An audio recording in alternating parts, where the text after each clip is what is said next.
Hi, it's Ashley from Sweet Dreams Bake Shop, and welcome to the first day of Vlogmas. So I thought I would start off with a very highly requested video. You guys have been asking me to talk about pricing and pricing changes. So rather than just go through a breakdown of how you would price things or a formula for how to price things, I'm actually going to talk about why cakes are so expensive in the first place and why we need to be confident in our pricing. So whether you're a home baker or you own your own storefront, maybe you're just starting out with your business, or maybe you've been selling cakes for a while, I hope that you can get some new information from this video, or maybe it will just give you that much needed boost in confidence. So whenever I watch these types of videos, or I've heard advice about this in the past, there's a large focus on the amount of materials and the cost of materials. But really, it's time that's going to drive up the cost of anything.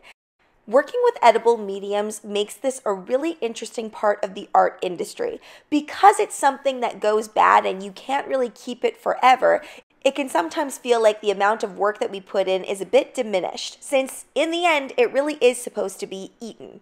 Towards the end of my career of selling cakes, I really shifted my mindset. The customer isn't just purchasing fondant and cake ingredients. Yes, a lot of customers do care about the taste and they are looking for a good cake, but the reason they're coming to you is because they're looking for your artistry.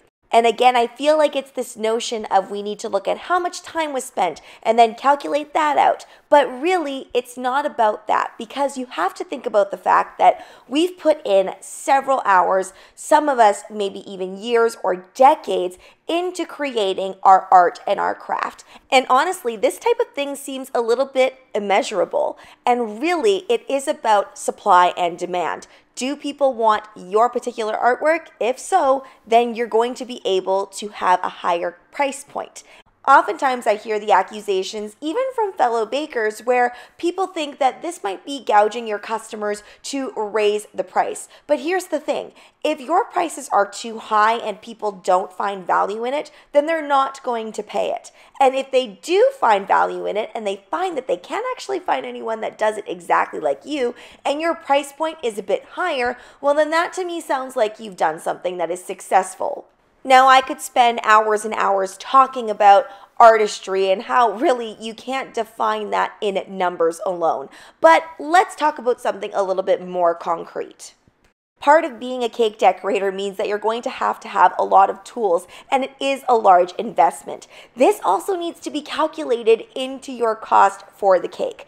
And honestly, the average person probably does not have the amount of tools that an average cake decorator would have. So when people say that's too expensive, I'm going to go do it on my own, chances are, especially where I live now, you won't be able to make a huge decorative cake or a fondant cake with even some detailing on it without spending at least a few $100s just to get yourself started.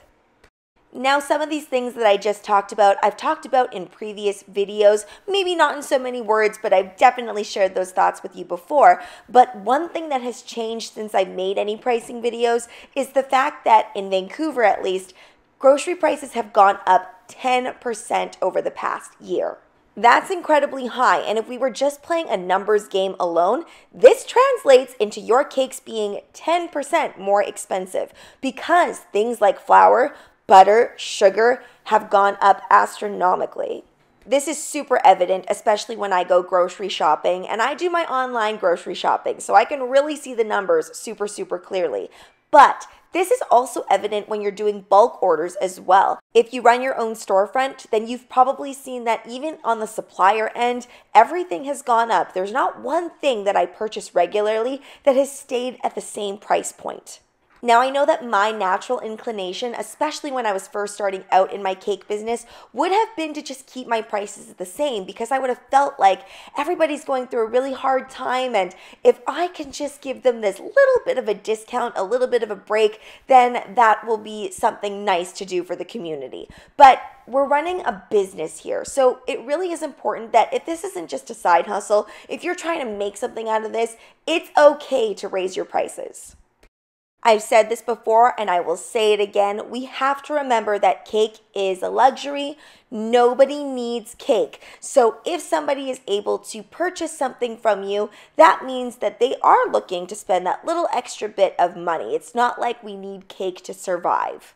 That being said, if you do want to create a line of signature cakes that are a little bit cheaper, easier for you to make, and something that can be tailored to whoever is purchasing them, then I think that's a fabulous idea, and you're also expanding your customer base. But what I don't agree with is I don't agree with bringing down your price point when you're making these over-the-top custom cakes. And something like what I'm making in today's video is what I would call in the realm of over-the-top custom cake.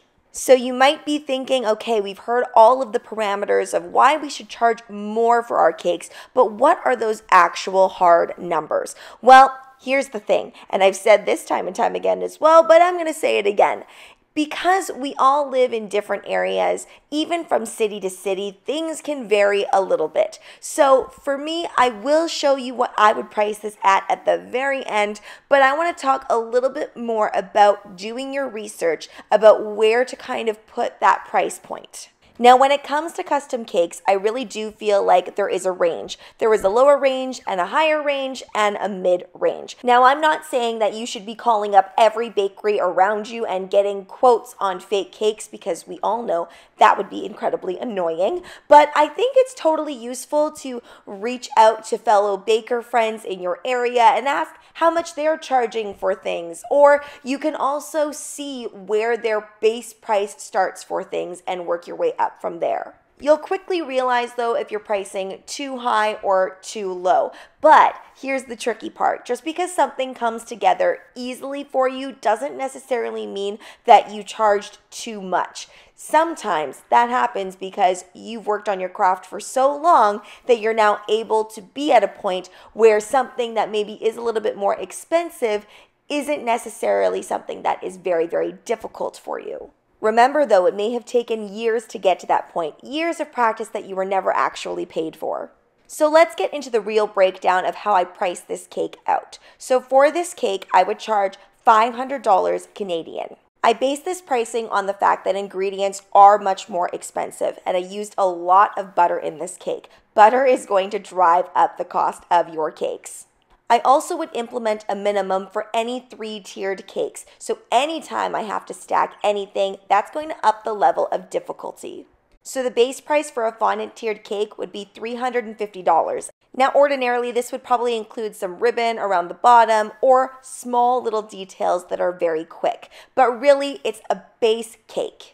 And the $150 comes from the fact that I had to make a figure on top, and there's a lot of other details on here. And cutting out that Roblox sign took a very long time. Now you might be wondering why that base price is so high. This is because sometimes it actually just isn't worth it to make small cakes, especially if you're not making a lot of orders. If you're the type of business that takes on exclusive orders, you need to make it worth it for you to start at all. So that's why my personal base price is quite high.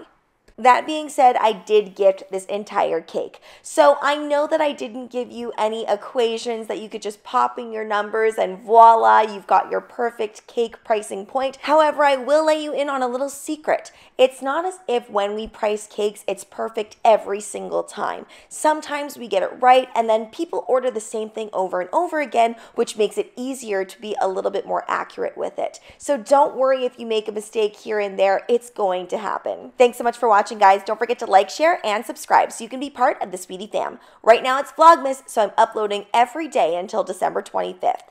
Also be sure to comment, request, or ask a question. I love hearing from you guys. Bye!